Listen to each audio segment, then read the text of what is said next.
question has to deal with mobile devices. It's the one area where I can walk around with my cell phone all day and not get an advertisement. But everyone has a cell phone. And it appears as if telecom companies are not capitalizing on the fact that they have a captivated audience with this device. Only when I try to access the internet, which is uncomfortable at best on my small cell phone, do I get advertisements. What are predictions that you might have for that?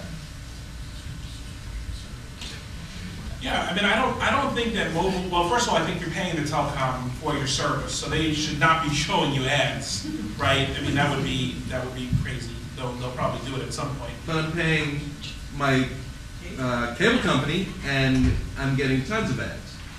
While you're using the internet? Well, yes. I mean, if I go to my cable company's home site, there's advertising. Right. Yeah. I mean, I think mobile. I think mobile monetization is definitely going to be something to be looked at, because traditional monetization on the internet doesn't work on mobile, right? Right. But I think there's going to be a lot of new programs and new different things that are going to come along that are going to help with that. I'll give you a case example. One of the companies I covered about a week ago was called GoMobo, and what they're doing is they're trying to help you stay out of lines when you go to get food. So today, when I was coming back from my earlier speech, I stopped at Boston Market, and I timed how long I was in line. It was 16 minutes from the time I got online until the time I paid. What they're trying to do is say, you can text message your order to Boston Market, and they'll have it ready when you get there. Now you've got that 16 minutes back. How are they monetizing it? They're monetizing it by getting a percentage of the cut of whatever that order is. So they're not going to show you ads, right? When you come to Center Networks, which is my site, from your mobile device, how am I going to monetize you? Because that goes back to what I said before, which is there are so many ways that people are consuming content now that aren't just in your traditional Internet Explorer.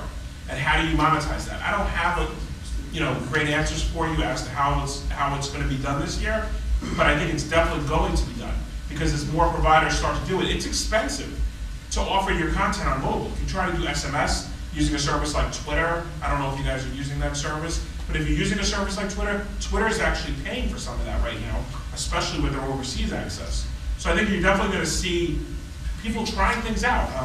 One of you guys mentioned it's like the Wild Wild West, and I think that's exactly what we're seeing with mobile.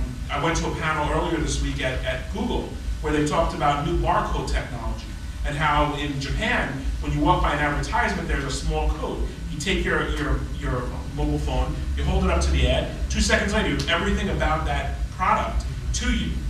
That's where I think the technology is going. Now, of course, people remember the QCAD. Remember the wonderful QCAD, if you remember back in the day, and everybody hated that, right? I think that's where it is. I think that's how we're going to interact with advertising. So instead of pushing it to you, you're going to pull it as you see the advertisements around you that you're interested in. Yeah.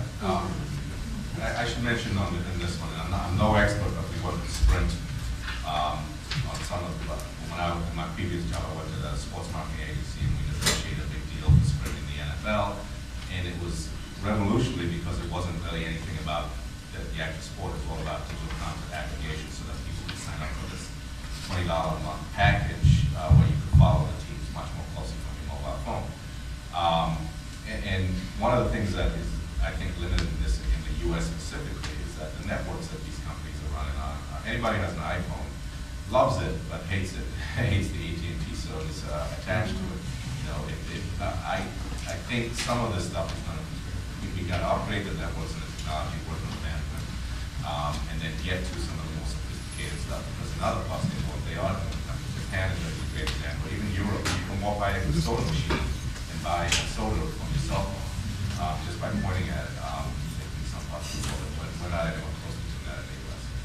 And I got to tell you, if people ask me what kind of startup should I get into, I think mobile's the place to be, more than anything else. Maybe video second, but just starting a website, a social network on a website, is probably not going to give you the most bang for your buck compared to doing something on mobile or maybe on video.